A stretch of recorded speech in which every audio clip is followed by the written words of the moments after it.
సభ్యులు నీకు ఉండాలి, ఉంటేనే నీకు ప్రతిపక్ష హోదా ఉంటుంది అని ఎక్కడ రూలింగ్ లేదు. ఇన్ఫ్యాక్ట్ ఢిల్లీ అసెంబ్లీలో బీజేపీకి 3 అసెంబ్లీ స్థానాలు గతంలో. ఆప్ బీజేపీకి ప్రతిపక్ష హోదా ఇచ్చింది. మరి 79 స్థానాల బీజేపీ అక్కడ ఉన్న టోటల్ స్థానాలు ఢిల్లీలో 80 స్థానాలకు 77 స్థానాలు ఆప్ వచ్చి సంథింగ్ లైక్ దట్. బీజేపీకి 3 స్థానాలు ఉన్న ప్రతిపక్ష హోదా ఇచ్చినారు. సిమిలర్లీ మేము కూడా తెలుగుదేశం పార్టీకి కూడా 5 మంది శాసనసభ్యులు తెలుగుదేశం పార్టీ నుంచి పక్కన కూర్చుంటామన్నారు. మా వాళ్ళు అయితే ఇంకా లాగేసినామనంటే ఇంకా 10 మంది లాగుతామన్నారు. వద్దు లాగాకండి నేనే చెప్పాను. కానీ ప్రతిపక్ష హోదా నేనే ఇచ్చి ఇదే చంద్రబాబు నాయుడు చెప్పినా, నువ్వు మాట్లాడు స్వామి, ఎంతసేపు మాట్లాడతావు నువ్వు మాట్లాడు, నేను వింటాను,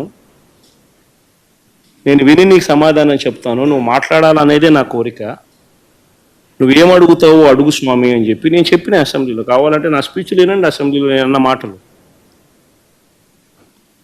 ఆయనకు నాకు మధ్య తేడా అది.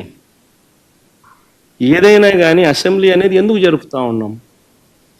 ఈరోజు అది అసెంబ్లీలో ఉన్న పార్టీలు ఏవి? అధికార పార్టీలు, ప్రతిపక్ష పార్టీ మాదొక్కటే ఉంది.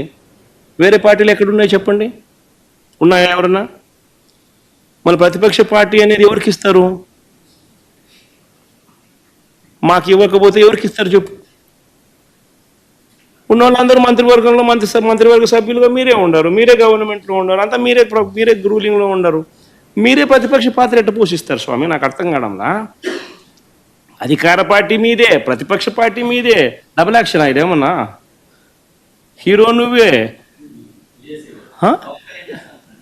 అది నేను చెప్పే స్వామి, 2 పాత్రలు డబుల్ యాక్షన్. ఒక పక్క నువ్వే కొడతానంటే ఈ పక్క నేనే కొడతానంటే ఎట్లా కుదురుతుంది స్వామి? అది ఉండేది ఈరోజు అసెంబ్లీలో 2 పార్టీలు ఉన్నాయి. వాళ్ళంతా కలిపి అధికార కూటమి. ఉన్న వాళ్ళంతా ఆ పక్క ఉన్నారు. ప్రతిపక్షం ఉండేది మా పార్టీ తప్ప వేరే ఏ పార్టీ ఉంది? వేరే ఏ పార్టీ లేదు.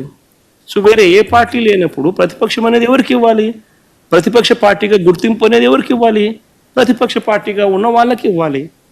సో న్యాచురలీ ఆ పార్టీకి ఎంతమంది అన్నా ఎమ్మెల్యేలు ఉండని స్వామి, వాళ్ళకు లీడర్ అనేవాడు ఉంటాడు కదా. సో ఆ లీడర్ని ఏమంటారు?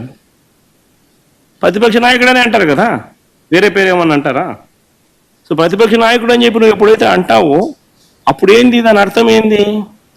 లీడర్ ఆఫ్ ది హౌస్కి ఎంతసేపు మైక్ ఇవ్వాలనో అంతేసేపు దాని తర్వాత స్థానంలో ప్రతిపక్ష పార్టీ నాయకుడికి ఇవ్వాలి. ఎందుకు ఇవ్వాలి?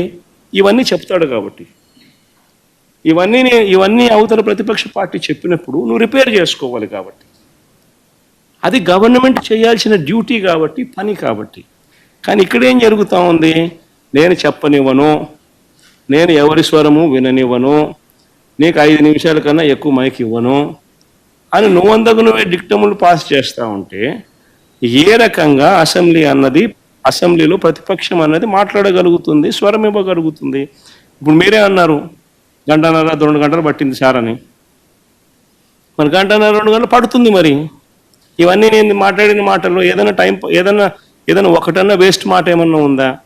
బడ్జెట్కి సంబంధించిన డాక్యుమెంట్సే చూపించినాను, బడ్జెట్కి సంబంధించిన అంశాలే ప్రస్తావించినాను. మరి టైం పడుతుంది. మరి ఇంక పట్టుకోకుండా ఎట్లుంటుంది చెప్పు? మరి వినాలా? అవతలోనికి మైక్ ఇస్తేనే కదా నువ్వు అవతలోడు చెప్పగలుగుతాడు. సార్ మీకు ప్రతిపక్ష హోదా అంశానికి సంబంధించి పవన్ కళ్యాణ్ గారు ఒక కామెంట్ చేశారు. వైఎస్ఆర్ కాంగ్రెస్ పార్టీకి వచ్చినటువంటి ఓట్ల శాతాన్ని, సీట్ల శాతాన్ని బట్టి చూస్తే జర్మనీలో అయితేనే వస్తుంది, ఇక్కడ రాదు, ఇక్కడ 5 ఏళ్ళు రావడం కష్టం అని ఒక విమర్శ చేశారు సార్. ఆ మనిషి కార్పొరేటర్కి ఎక్కువ, ఎమ్మెల్యేకి తక్కువ. జీవితకాలంలో ఇప్పుడు ఎమ్మెల్యే ఒకసారి అయినాడయ్యా.